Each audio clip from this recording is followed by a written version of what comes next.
let's tear apart a TDK power supply from one of my favorite computers on planet Earth, and that is the Macintosh LC2. We're going to do this exactly as the kit was built. Now that I understand more about why he does what he does, after talking to him and talking to some other folks, it's just that, where I'm from, you don't usually triple the voltage values of these caps. Even though you can, it's just not something that you want to do if you don't have to. But it doesn't mean that it's bad. It just means that I'm just ill-informed, I guess, and very narrow-minded. I try to keep cap values, voltages, and stuff like right in tolerance with what was originally spec'd. But Console 5 has been in this business for longer than I have been building radios. So, and I assume has someone there at this Console 5 facility has some electrical engineering background. So for that, I yield the floor to Console 5, and I will just do what they say. And by the way, guys, thank you for the fireball. They are not a sponsor of this video. They don't even know I exist, and that's how things should be. Because you want honest feedback. You don't want, they didn't pay me. I could have built my own cap kit, but I didn't because I'm lazy. All right. So we'll crack this little sucker open. I love these little power supplies, these old TDKs. They are just so compact and so tightly built. Like the tolerances of the stamping plant that made these housings is just chef's kiss. You know what I mean? I think there's a hidden screw somewhere, because why wouldn't there be? Okay. Oh, I have to take these off. I didn't think I had to take those screws out. As I was saying, I see these for sale all over eBay, and there are folks rebuilding these power supplies as a side gig, and it's pretty lucrative because there's a need for them. These are all blowing up, by the way. These little TDKs, these blow up very regularly, and they are salvageable. So, first off, oh boy, I see cap leakage everywhere. Right in the back side here, these are all leaking. Smells like it too. So let's go ahead and grab the kit. So I feel accomplished today. I feel like I've done something good for humanity. I have recapped my Apple II Plus, the monitor, both disk drives, the power supply, and all the interface cards, and everything works. You think I wouldn't care that much, but I do. Oh boy, do I. Alright. So looks like we got a little bit of everything here. By the way, this is for the TDK power supply. Part number is APL LCPS TDK CK. There we go. He even writes on the packaging slip what the substitutions are. So he knows what he's doing. We'll start off with this big guy here. Even though this one's probably totally fine, we're gonna start off with an easy one. So if you have a desoldering tool, yeah, they're great to have. But if you're only going to do a couple of jobs with it, like one recap job, and by the way, the board is marked negative to negative. So it looks like we've got a 400 volt 180, and it was originally a 385 180. So he went a little bit up in the voltage, and there's nothing wrong with that. This is a clip-in power supply. Beg my pardon. A clip-in cap. That is a term, or snap-in, I think they call them. So the you don't generally need to clip anything. The leads, they just snap into the holes. and you just solder them in place. You can do this job with a solder braid and just a cheap 40-watt Radio Shack iron. You don't need the equipment that I'm using, but it does make the job easier. Something rattling in there. All right. Now this power supply is actually dead. This one does not work. Yeah, you can see there's some corrosion. Oh my God. Guys, this is why we're doing this. This is why we have to do this, all of our vintage equipment, because look at how much damage that electrolyte has caused over time. It's ugly. It's really disgusting. And I will also mention that this smells so bad.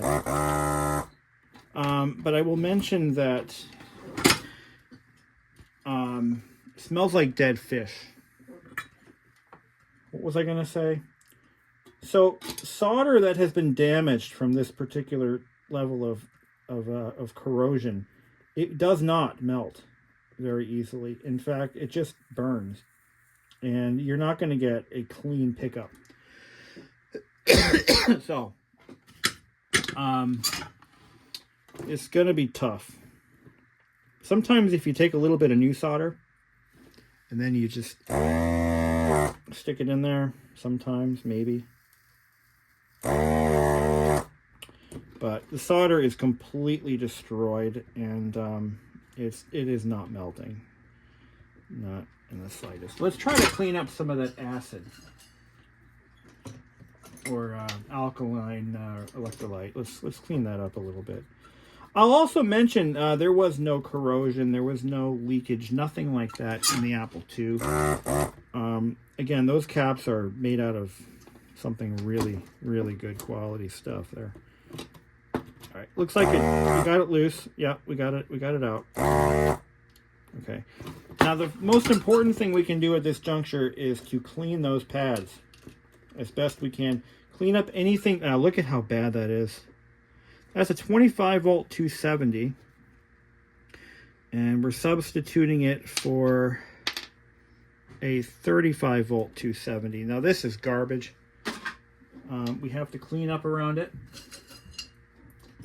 and we're going to clean up around it, and we're going to do our best to get this back into the shape it was in. So I'm going to go ahead and I'm going to do the rest of these, but that was like the one that really struck me as one of the worst because it had been leaking actively. And, oh, that's not going to solder. No, we have to clean that up even better than that. In fact, I may have to do some surgery here because that is so bad. Might have to do a jumper wire to go here to the next cleanest point. But yeah, that's pretty bad. Let me, do I have any sanding film? I do. Take a little bit of sandpaper to it and just gently clean up some of that corrosion. Yeah, otherwise it's just not going to work. You're not going to get a good joint. And that was the worst one. So if everything else is better than this, you know, then we're in good shape. Yeah, that'll be just fine. And generally power supplies don't have both. They're not printed on both sides. They're printed on one side, so you don't have to worry about the other side, which makes this a little bit easier. But all of these caps are suspect right now of being bad, damaged, or corroded. So I think this thing is going to work when we're done. I have high hopes. Yeah, nice clean joint. Nice. Yeah, it's having a hard time. The other side wasn't so bad, but this one, yeah, you can tell it's not really taking it. Yeah, there it goes. Yeah, you rub the heat, get it nice and hot. Let the flux do its job. There we go. Now, if you take the soldering iron and you drag it up the lead, and it leaves, and what it should do is it should create a taper. It should look like this. So what you want is you want to be able to drag that lead, or that soldering tip, up the lead, and it shouldn't pull the solder out of the joint. If it does, then you have what will be a failed solder joint. So at that point, you have to then further prep, and you have more work to do. Sorry, son. You have more work to do. But there's one successful. Let's do a couple more. Let's do this 10-1000. And let's see. Also, this is not. You might have heard, you know, if you haven't been living under a rock, capacitor gate. Capacitor. Oh wow, look at that. That was bad too. 10-1000. But it wasn't, so when they're really bad, that's when the corrosion works its way through the joint entirely. That's when you're fucked. Here's the new 10-1000, a little bit thicker. About the same diameter. Yeah, about the same, just a little shorter. Yeah, if you haven't been living under a rock, you've probably heard of capacitor gate and all the failed caps that occurred on all electronics made in the early 2000s. This is not that. No, that is not what's going on here. This is a completely different. This is just age. These did not fail prematurely. This power supply is now 30 years old, and it is not damaged from faulty or stolen formulas. This is just an entirely age-related failure. So this should now be, I would say that if you have an LC series, this job should be on your list of things to do. Because, like I said, these power supplies are dropping like flies. I keep hearing about it.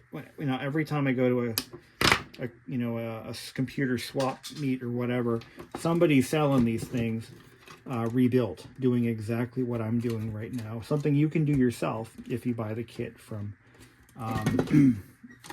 Console 5, or if you have a Mauser account and a little extra time, you can build the kit yourself. Oh, that does not sound good. That's not normal. Look at that. Look at that. That's another 10-1000. Complete trash. Complete trash. Hot garbage. I actually, this thing failed after we moved to the house. And I had the computer set up in the living room. And every once in a while, I'd go up there and I'd fire it up and I'd play like Blobbo or, some kind of whatever game I liked that day. And one day, it was a Saturday. I remember it was a Saturday, like in March. And it just didn't turn on. It wouldn't turn on. I knew what it was. I'm like, well, that was bound to happen. I knew it was going to happen. This was like probably 3 or 4 years ago.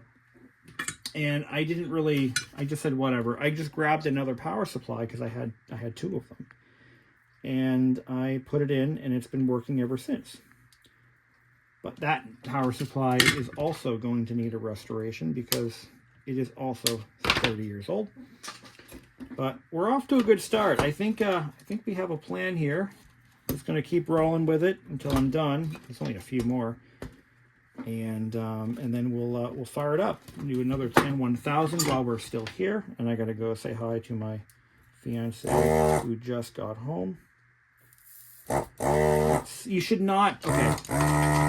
You're not supposed to hear a sizzling sound when you desolder these. Look at that. It's just pissing right out. The electrolyte is completely vacating and burning underneath. That's another 10-1000. And if you're still watching, I'll even throw this in there. So in my little business where I do car stereos, they're usually not this dramatic, but they are pretty bad. But where I see the biggest problems, and again, people aren't looking for this because they don't know. They don't understand. They don't know. They don't work in electronics repair. and that is classic car ECUs. So cars that are of the electronic fuel injection era, 1970s all the way into the 90s. Those earlier fuel injected cars, they also have the same problem in the ECUs and other modules. It's not just stereos. It's everything in the car that runs on electricity. And because people don't know about this, cars are dropping and starting to develop mysterious problems that nobody can figure out. And eventually they'll nail it down to a bad ECU. But what they don't understand is that the ECU that they're replacing the old one with, and I grabbed the wrong ones, is also going to have the same problem unless it was sent to an ECU shop to be rebuilt. Look at that's nasty. 25 volt 270. Do I have one? I got a 35. See, that's actually pretty close tolerance, right? That's pretty close to the original value. So that's good. I like to see that.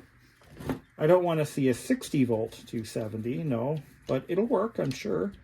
But anyway, substitutions are a fact of life, by the way, when you're dealing with old stuff like this, because some of these old caps are just not available as packaged in the value that was originally specified. So again, kudos to Console 5 for putting these kits together. I mean, I know this is a lot of work, and I want to give them credit where credit is due. They're providing a service that, all of us in the vintage electronics hobby have a need for.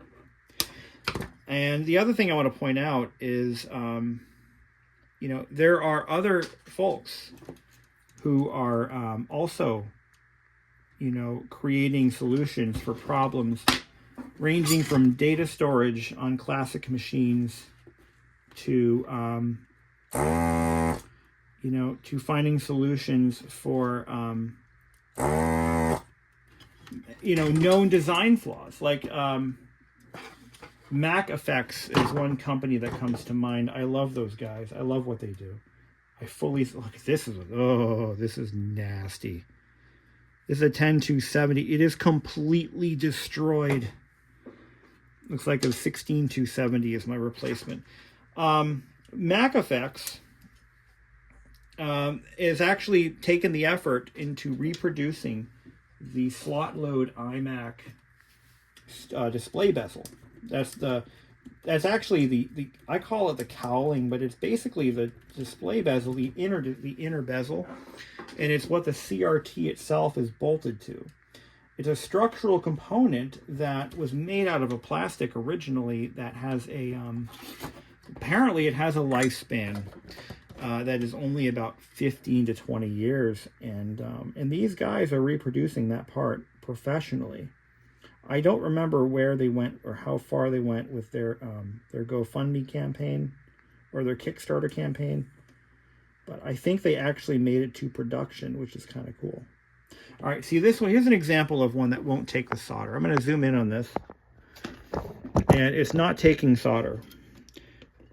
And I'm going to show you what happens. I put solder down, get it nice and hot. Now give it a second, and then I drag up, and the solder completely pulls out of the joint. So for this one, I'm going to just suck all this out of here.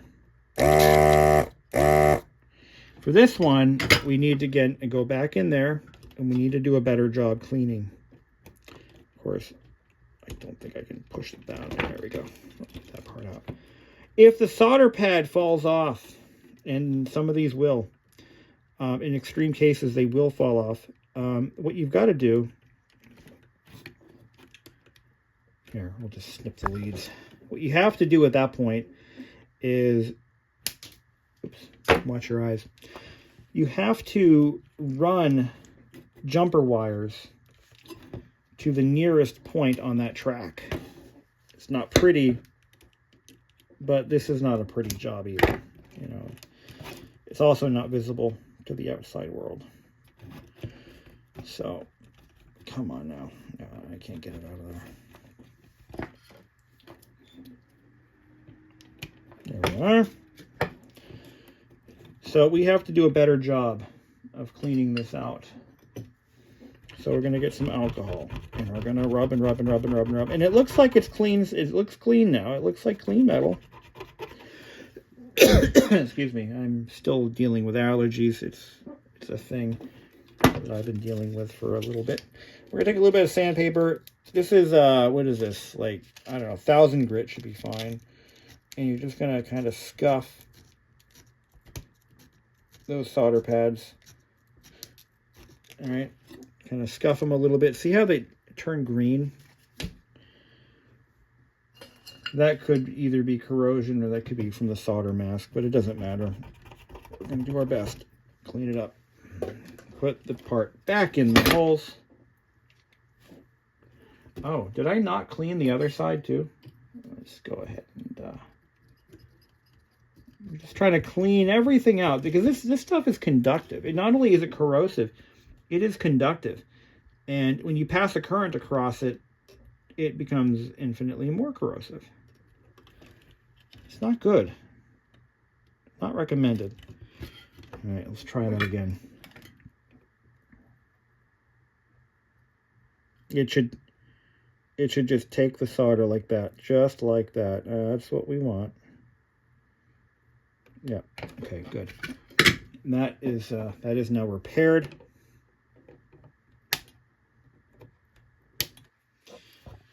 Moving on. All right, I gotta go say hi to Amelia. She just got home. We're gonna go ahead and we're going to put this back together. I'll finish the job. We'll power it up and see what's gonna happen. Man, my office smells like Gloucester, Massachusetts right now. It's disgusting. If you know, you know. Okay, we are not done. So we got only a couple more to go. Most of these were, I have 3 caps. 1, 2, where's the third one? Oh, this one right here, and this one here. I got a little bit of heatsink grease on my thumb. Oh, this is going to be bad. This is all totally corroded. I don't know how I missed this one in my early assessment. It's so bad. It's so bad that it just fell apart. I don't know how this thing even worked. Look at that. Let me try to zoom in on this here. It's just gonna get bigger, bigger, bigger, bigger. Look at this. Look at that. That's not normal. All right, it's a 25 volt 56. It's an oddball. 25 56. What's the closest? It's a 50 volt.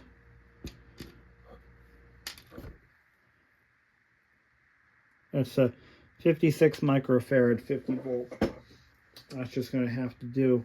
That one, the pads were bad. I think I might have to route that one.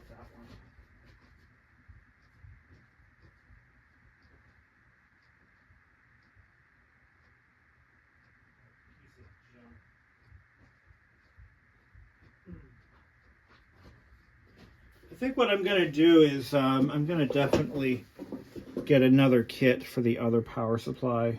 Although I should not have to do this again, but maybe I'll sell the other power supply as a working unit, a restored unit.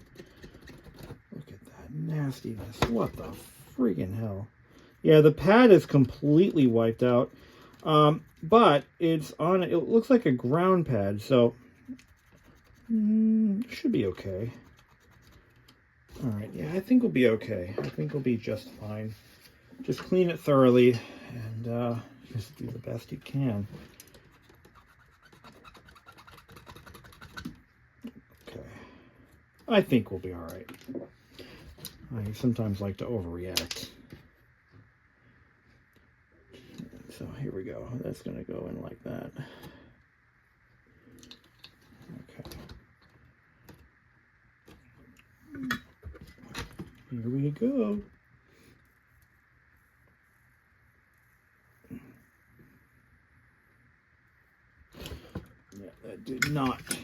did not take the solder. I might have to scuff this one up. Or no, maybe just get it nice and hot. Yeah.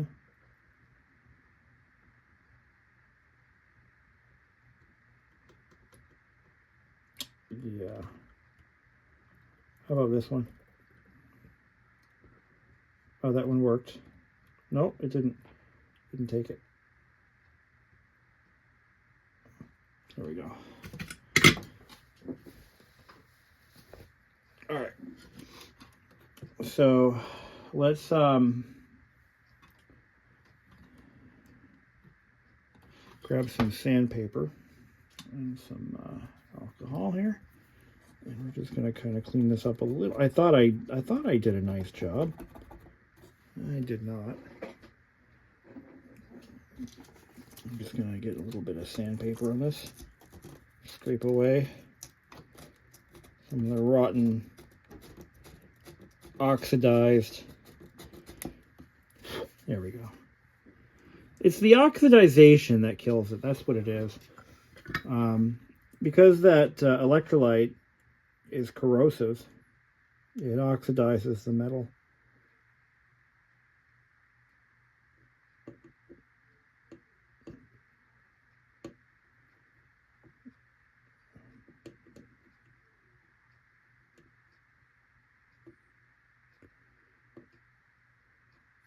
That'll do. Okay.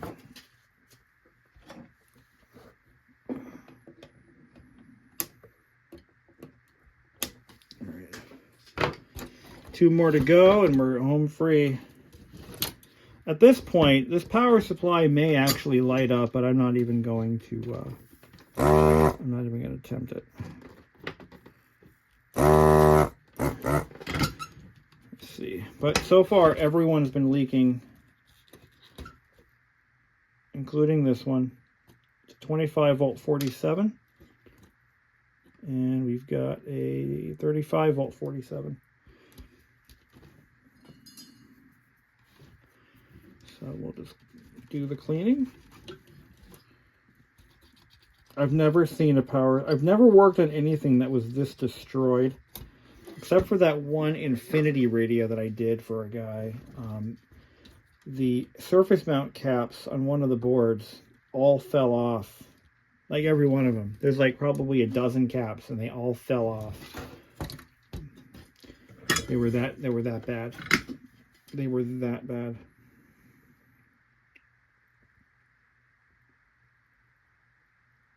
Yeah, that one was nice and clean.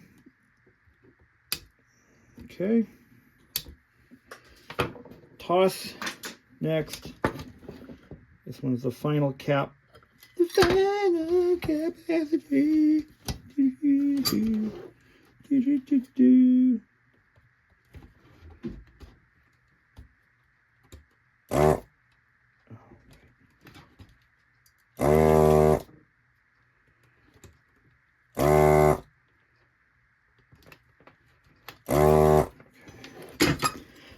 If this is a job that you need done and you don't want to do it yourself, and you don't want to deal with buying a cap kit or sourcing the caps, or you don't have tools, or you're not confident, or it's a surface mount job, which is a whole nother level of, a whole nother set of skills, that's okay. There is a company that can take care of these types of jobs for you, and I have met the owner of the company. He's a great dude. And that is Amiga of Rochester. So if you find that you have a situation like this, you've got an old Mac that's checkerboarding or it won't turn on, I can tell you, and I'll throw my reputation on the line. Not that I have a reputation, but the guys over at Amiga of Rochester, they are legit. They do good work. I actually watched them cap a machine for somebody. It was a Commodore or an Amiga. And they specialize in Amigas, but they do everything. But those folks, they are doing the Lord's work right now by providing cap services for folks who just don't want to do it on their own. And that is totally okay. You don't have to feel like you have to do this to prove anything. This is not fun work, although I find it fun. But it can also be very, what's the word I'm looking for?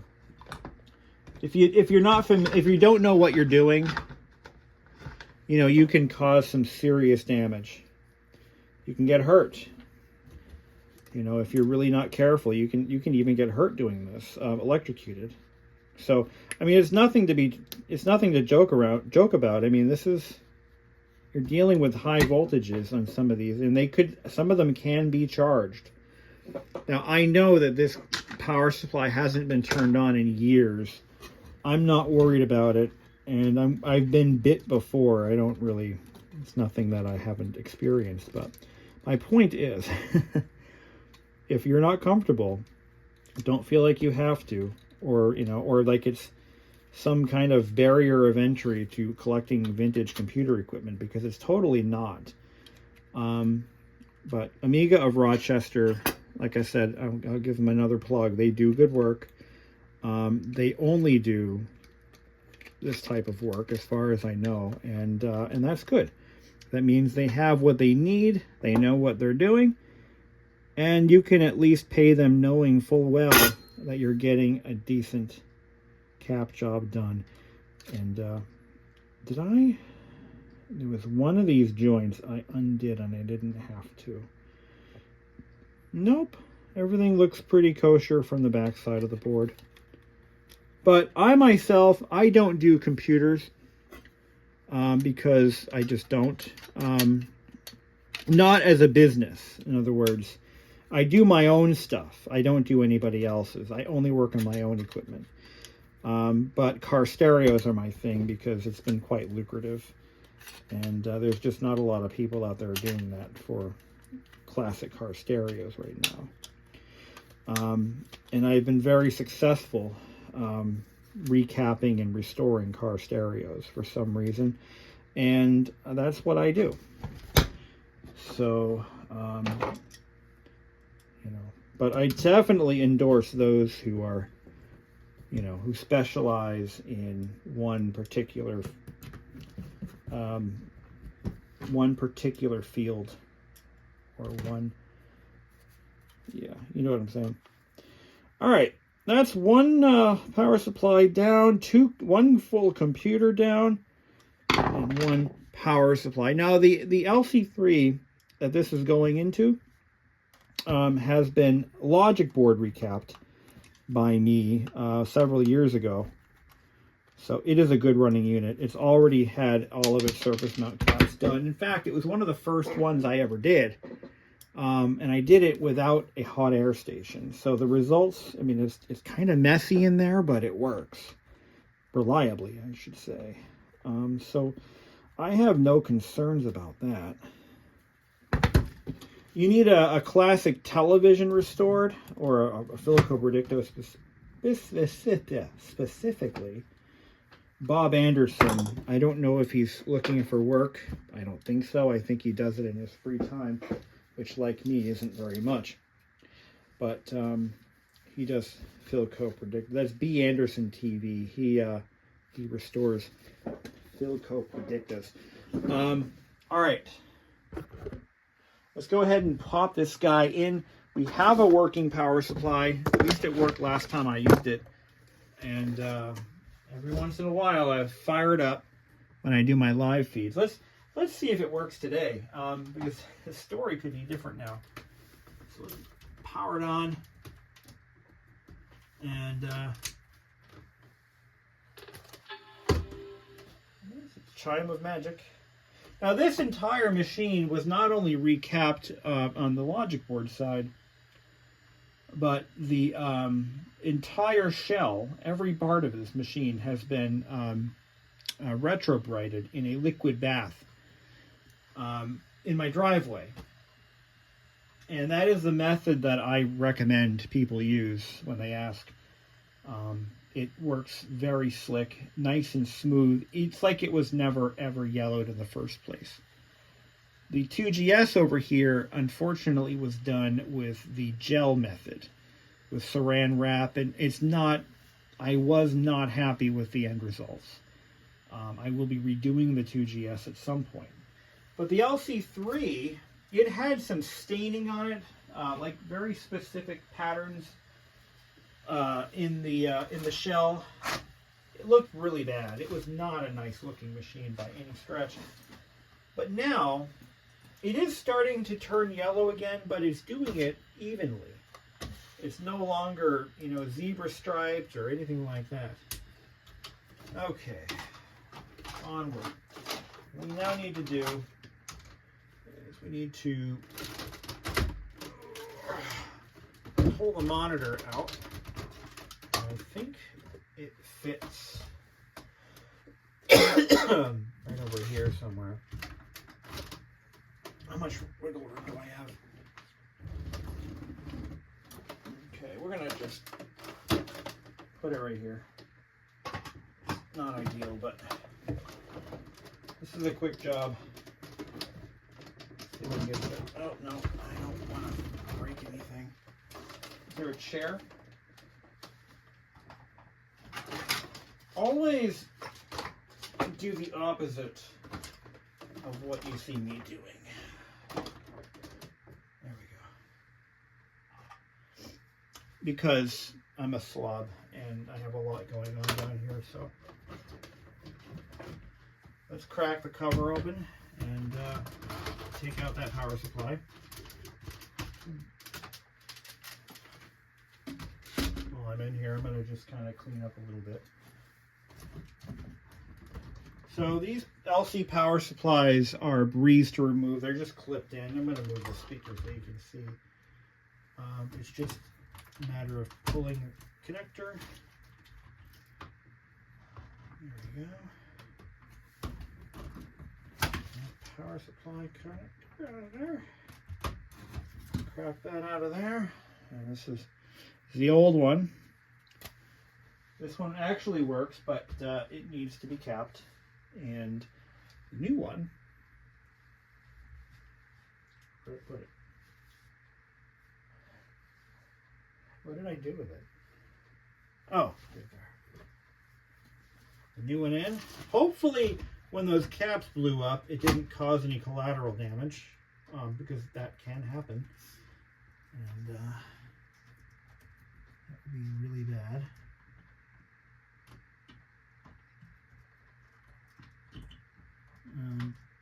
Okay. Yeah, all right, that goes in like that. Okay, perfect.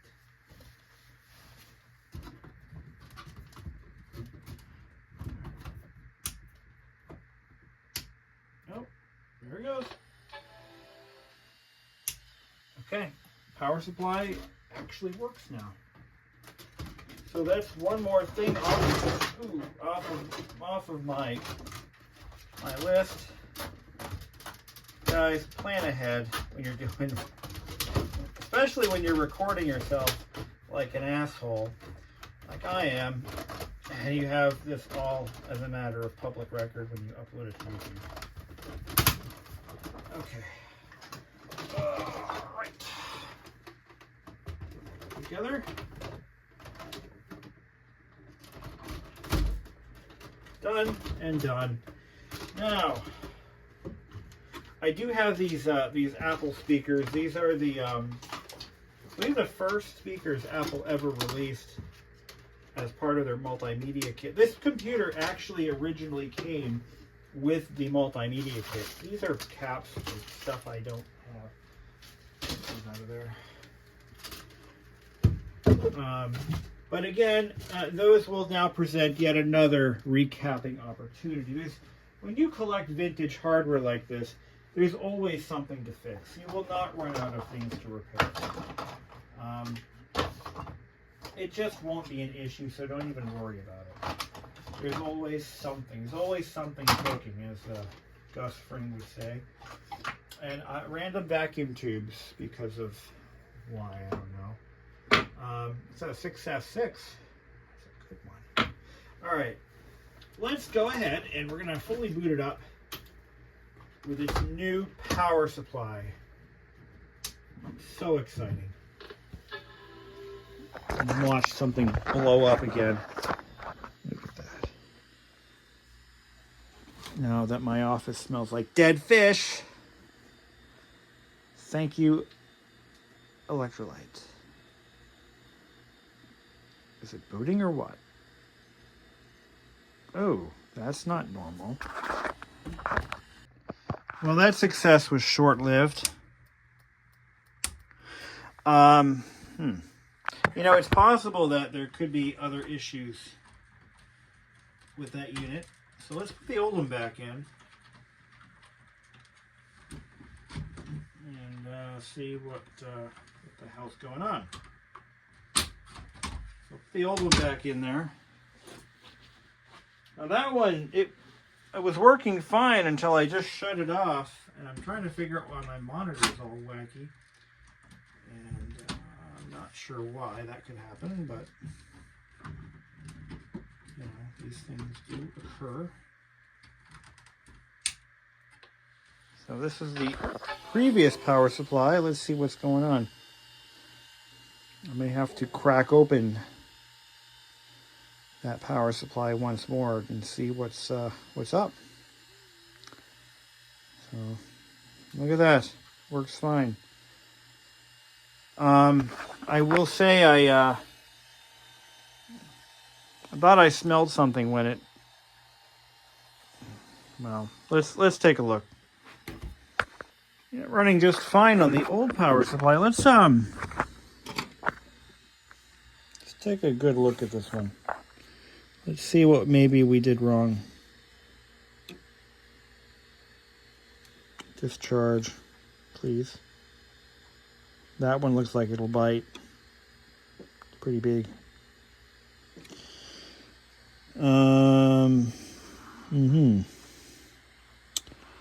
That all looks normal. I mean, the fact that it turned on and ran for any length of time tells me that it's not likely to be a reverse polarity situation. I do see what looks like a broken solder joint right there. Looks a little weak to me.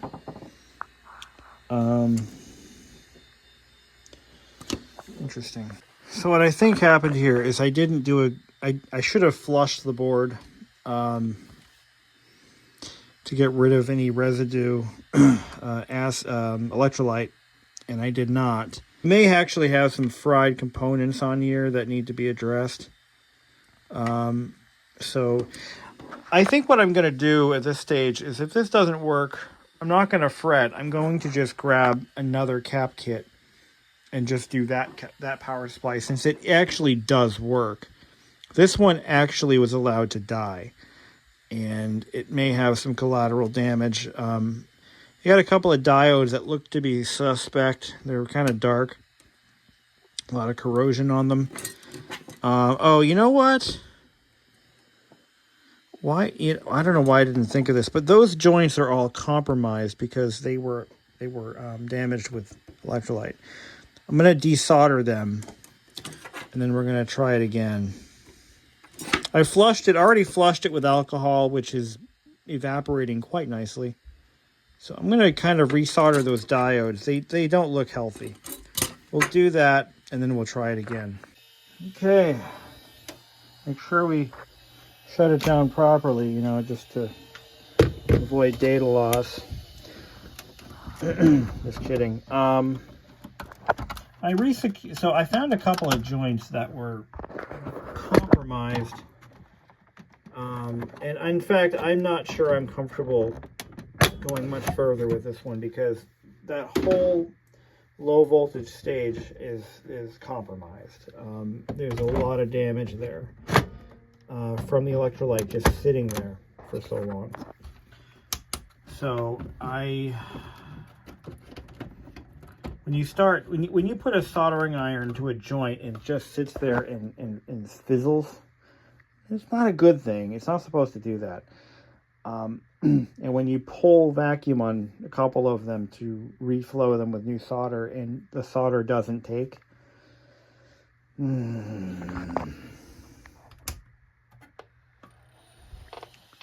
it's not a good sign. but it does turn on. So let's see how long that lasts. See if we can get it to stay running for a few hours. Minutes would be nice. Oh, look at that. I think we might have actually repaired it then. But I am going to proceed with recapping the other one as a spare, just to have a nice hot spare when I need it. But I think I found the problem, and there were a couple of joints on some diodes that were right in the valley there. And I flushed all the, not only that, but the electrolyte, flushed it out with alcohol. And it's working. So we're in good shape now. Just watch out for those solder joints, especially on a power supply that has 100% cap leakage. You're going to be in for a wild ride. Getting it into an ultrasonic tank would be a good idea too, but I don't know what solvent to use. I have an ultrasonic tank that's good for that. And that'll just blast away anything that would be bad. So thank you all for watching, and have a great day. I am going to get ready for bed because I'm old now. Let's go ahead and give it a few, just kind of stress test it here. No, it's hitting it every time. I think we fixed it. I think we're good. That was unexpected as to the problems we were having, but not unexpected. That was unexpected, but not unexpected. Does that make any sense at all? It does to me. Have a nice night, everyone. And recap your stuff while you can, because this stuff is dying left and right, my friends. We've got to be more vigilant and keep this stuff running, and it's going to take an army of soldering iron wielding experts to get it done. And you don't have to be an expert to do the job yourself. Just know the pitfalls and what can go wrong. That is, everything and anything that could possibly go wrong will go wrong, because these computers run on Murphy's Law rather than Moore's Law. And, you know, just be mindful of that. Okay, I'm done.